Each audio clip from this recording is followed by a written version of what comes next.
Les filles et femmes de sciences sont célébrées. Les filles et femmes des sciences sont été à l'honneur. Lundi 11 février, l'UNESCO, l'ONU, femmes en collaboration avec d'autres institutions se sont réunies à l'université de Kinshasa. L'objet de cette rencontre était de mettre en valeur le rôle essentiel des femmes et des filles dans les communautés scientifiques et technologiques pour le renforcement de leur participation. Aucun domaine de la vie n'échappe aujourd'hui à la femme.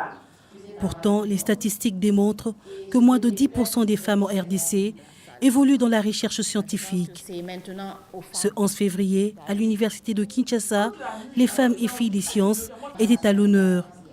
Cette rencontre avait entre autres pour objectif de rendre hommage à celles qui s'y sont lancées dans la recherche scientifique, mais aussi à celles qui s'y intéressent.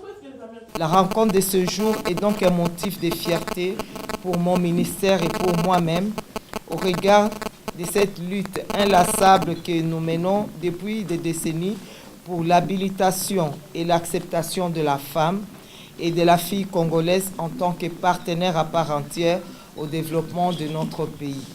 Les filles et les femmes de notre pays constituent un potentiel qui n'attend qu'un encadrement adéquat dans les domaines de la recherche innovante, accouplé à la science pour la transformation de notre société. Au cours de cet échange, les femmes ont encore dit non aux stéréotypes qui se montrent défavorables à l'émergence des chercheuses. Ce qui s'est révélé, c'est qu'effectivement, il y a des représentations sexuées qui sont un peu, des constructions sociales qui sont un peu contre les femmes. D'accord? Donc, je ne sais pas, Kassongo va à l'école, et puis Michika est en train elle fait la cuisine. Donc il y a des exemples un peu comme ça. Alors si nous éduquons cette femme-là à briser, elle va beaucoup nous aider. De la même manière que les mères qui sont en famille reproduisent les stéréotypes, de la même manière qu'on reproduit ça aussi à l'école maternelle. Pourquoi? Parce qu'il n'y a pas eu de modèle. C'était aussi une occasion pour saluer les réalisations féminines. Aujourd'hui, nous sommes dans la 4e révolution mondiale qu'on appelle l'intelligence artificielle.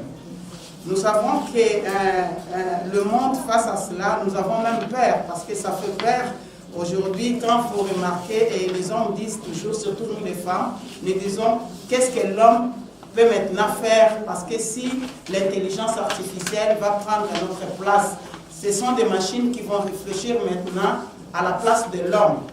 La célébration des femmes et filles des sciences est une occasion pour promouvoir l'accès et la participation pleine et équitable des femmes et des filles des sciences.